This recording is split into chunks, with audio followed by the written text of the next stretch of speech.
Recitation of the Sutra On Impermanence by Dr. Seann Tan-Mansukhani. Namo Fundamental Teacher Shakyamuni Buddha.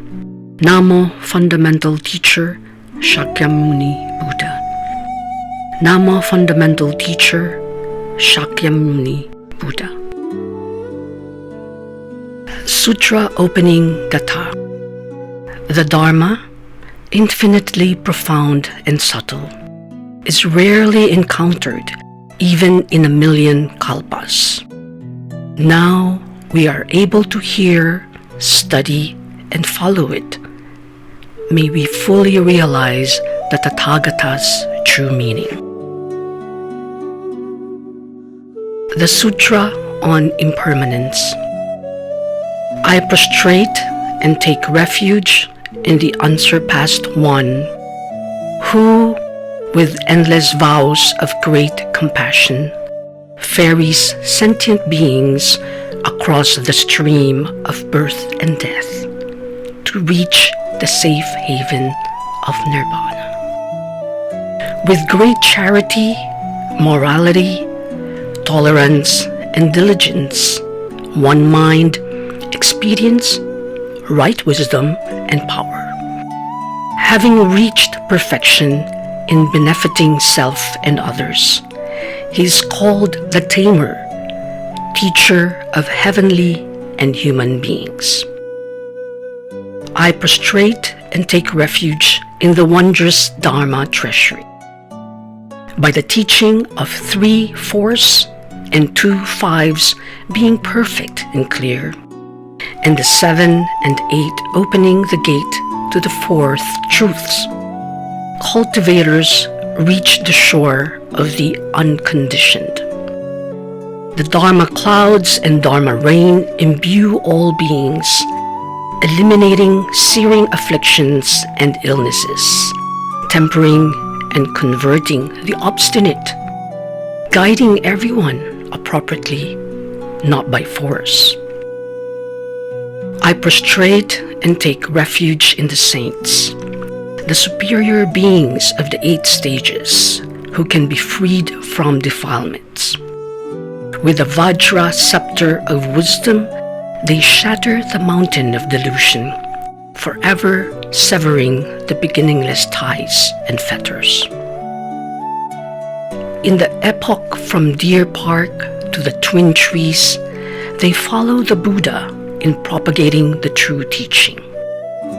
According to individual vows and karma, they complete their missions, realize non-birth, and abide in stillness with body and knowledge extinguished.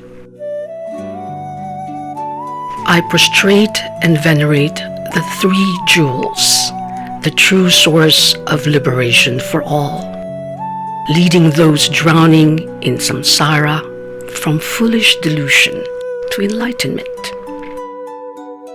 All who are born will die, all beauty will fade. The strong are stricken by illness, and no one can escape. Even the great Mount Sumeru will erode by the kalpa's end. The vast and fathomless seas will eventually dry up.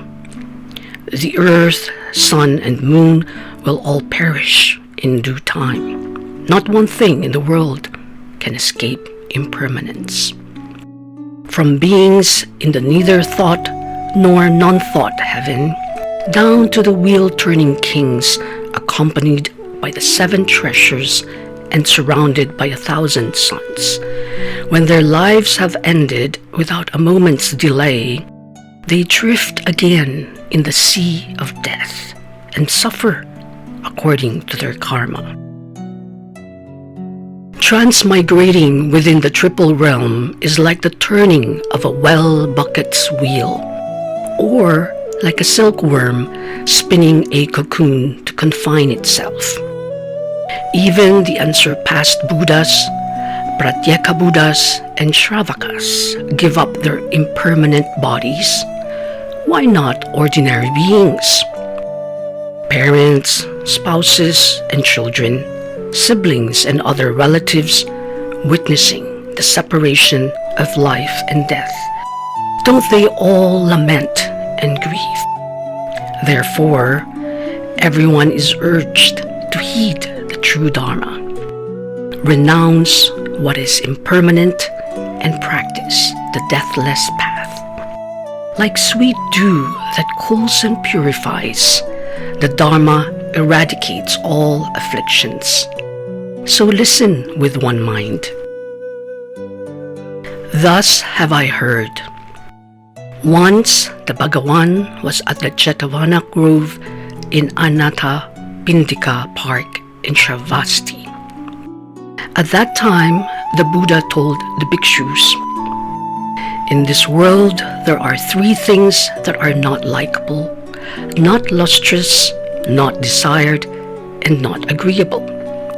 What are the three? Aging, illness, and death. Bhikshus, aging, illness, and death of all things in this world are truly not likable, not lustrous, not desired, and not agreeable. If there were no aging, illness, and death in the world, the Tathagata, the worthy and completely enlightened one, need not appear in this world to speak to all sentient beings on how to cultivate and what can be attained.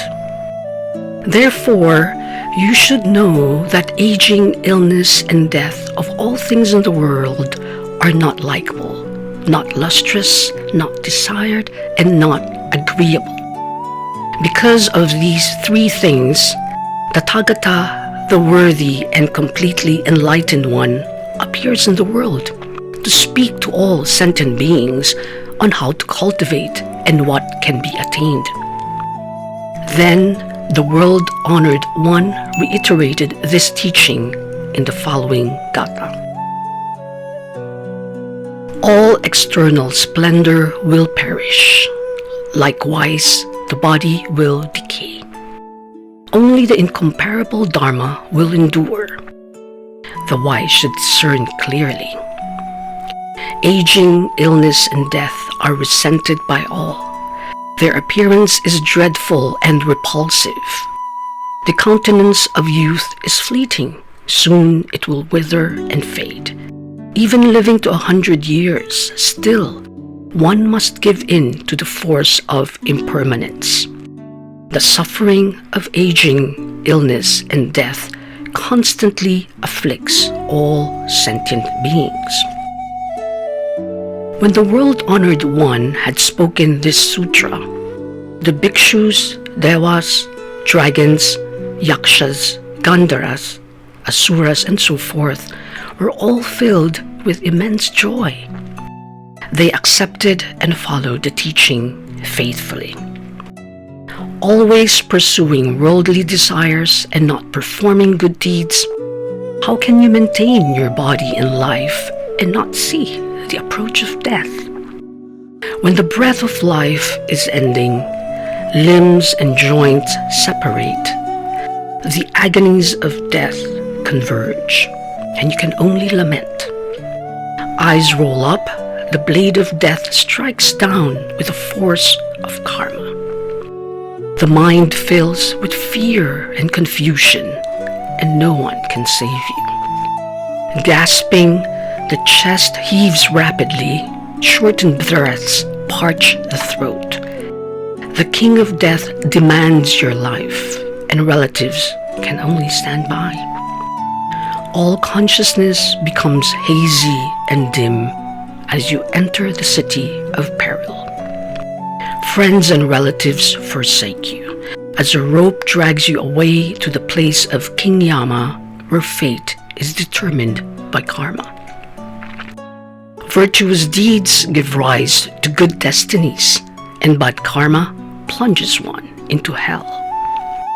There's no vision clearer than wisdom, and nothing darker than ignorance. There's no sickness worse than hatred, and no fear greater than death. All that live must die, commit sins, and body suffers. Be diligent in examining the 3 karmas. Always cultivate merits and wisdom. All your relatives will desert you. All possessions will be gone.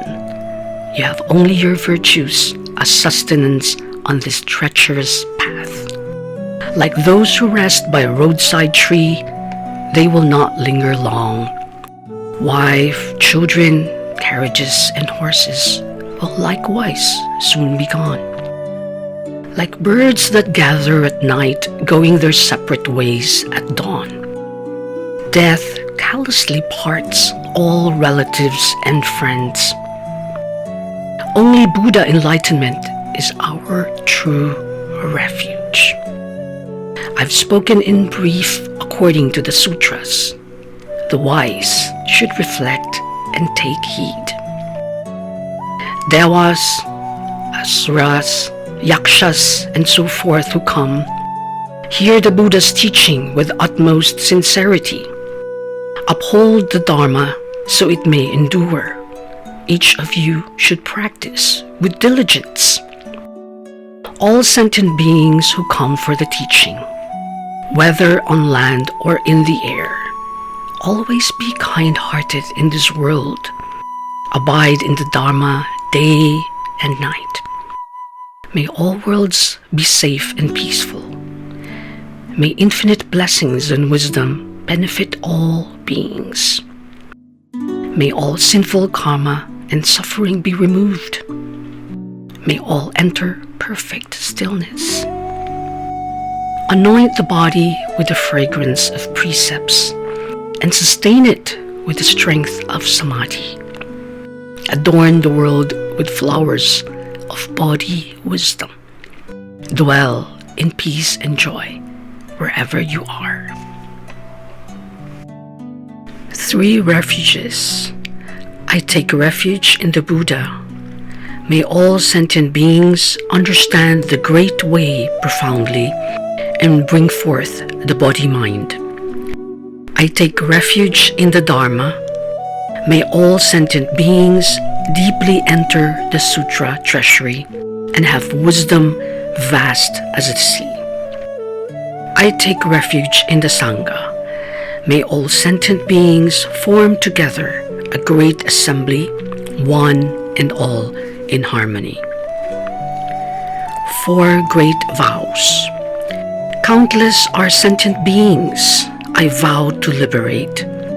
Endless are afflictions I vow to eradicate.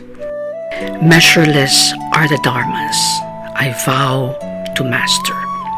Supreme is the Buddha way I vow to attain. Repentance. All the harm I have ever done since time immemorial are caused by greed, anger, and ignorance, and produced through my body, speech, and will. Now I confess and amend all.